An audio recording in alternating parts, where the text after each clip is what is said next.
Welcome back, everybody, to a new episode of the Jah and Pint Show. Lord. I'm your host, Half Pint, and I decided to bring this dude back, Lord, even though, Lord, give me the strength. You know, he really doesn't do anything, and he's like a non-factor. But I decided to bring him back just because Our Father, I know he needs a place to kind of call home and keep me from he's strangling looking for this some chick. recognition and some, some love. So, Dear Lord, keep my sidekick, Jah well. Keep my hands to myself.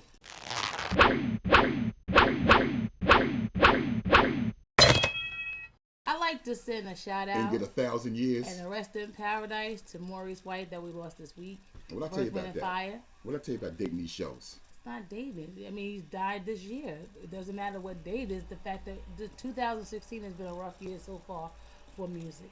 So anyway, let's talk about the 9 things that killed or that almost killed hip hop in the 90s. The first thing, the emergence of a little MC artist named Half Pint was introduced into the hip hop.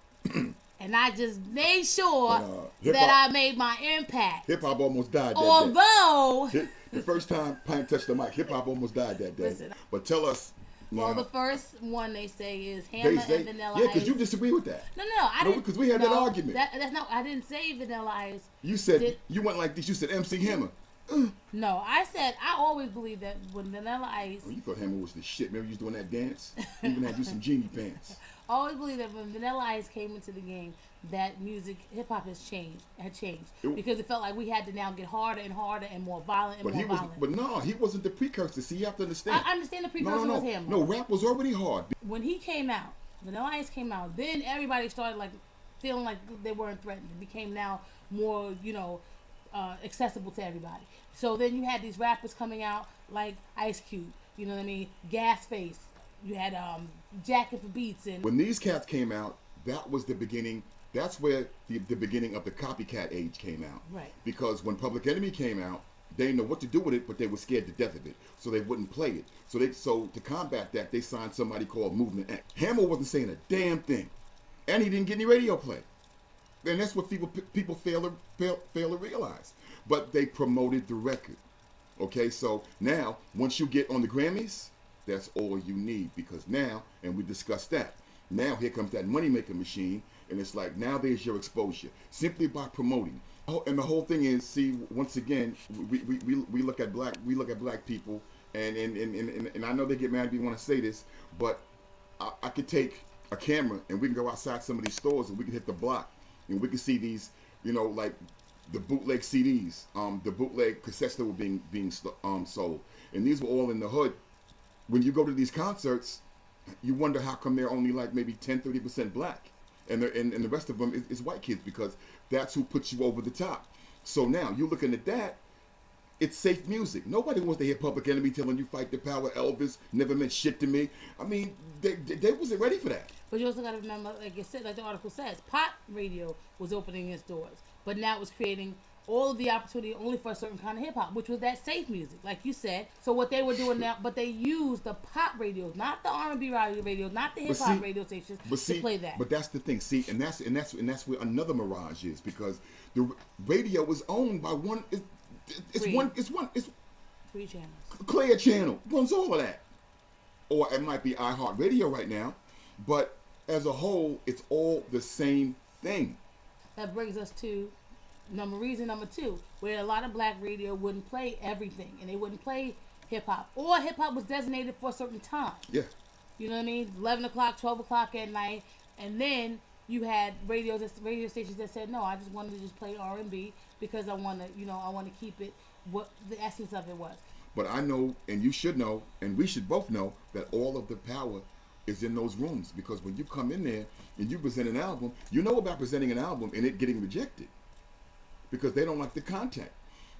So it gets to a point where if you want to make this record, you're going to do exactly what they want you to do, which is why hip-hop is in the state that it's in now. Another reason is that they tried to soften the music. Black radio stations wouldn't play hip-hop, so you had that new jack swing. And again, this is where you go back to labels. They even make Red Nubian do it. Right, but this is where you go back to labeling. This is where you go back to, labeling artists and stuff like that, and putting them in a box. The censorship issue came out. It really was not about hip hop as much as it was about stealing. No, it wasn't. No, that censorship issue was about the wives of senators. They were scared to death. Tipper Gore, call her like this. Tipper Gore. She heard her daughter listening to Prince, Darling Nikki, and totally lost her mind. Mind you, she brought the record for her.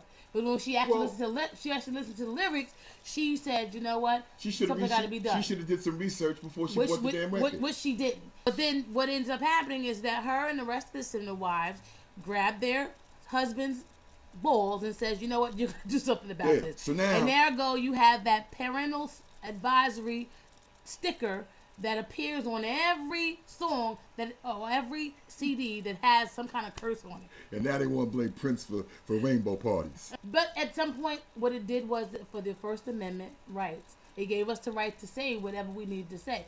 However, record stores were not trying to sell any records that had the parental advisory sticker on it.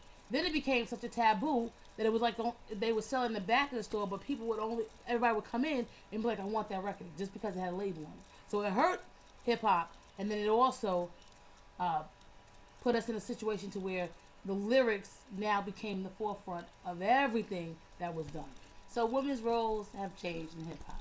In the beginning, Sylvia Robinson was the owner of Sugar Hill Records. Her and her husband. She signed. You know where she's from, Sugar right? Hill. She had her own record. She was with Sylvia and Mickey. And Pillow Talk. And then she became Sylvia. Right. Pillow Talk. Which is why she was so corrupt. Well, she knew the business from inside out. She's been in the music business for, I think over 50 years by the time that she passed. But very corrupted woman.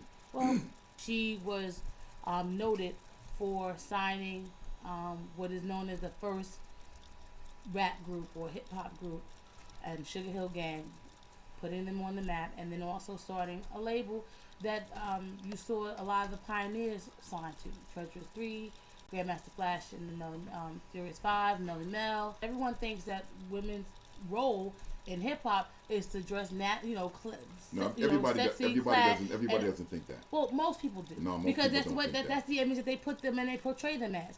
When we were we were in the business offices, we were the lawyers, we were the people that were signing artists. We had an intricate piece in the development of hip hop. The respect, again, because you see the images that you see portrayed out there, they don't get the respect that they get.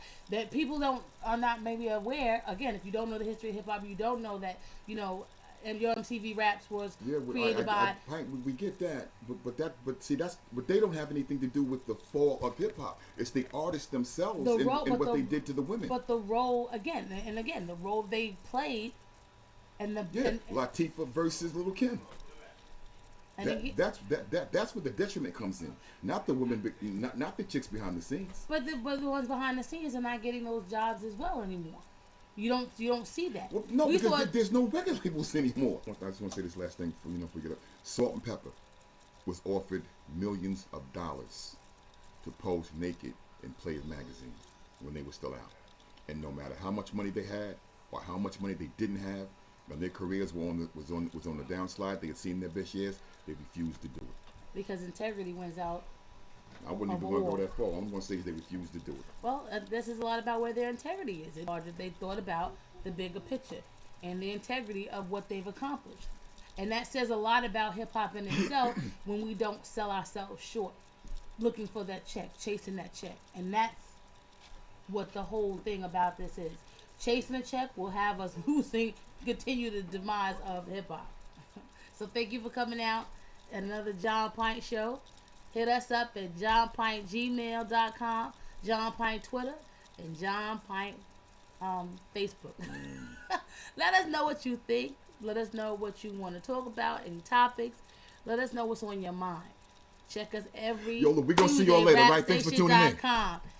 Every Tuesday at 9 o'clock. Peace.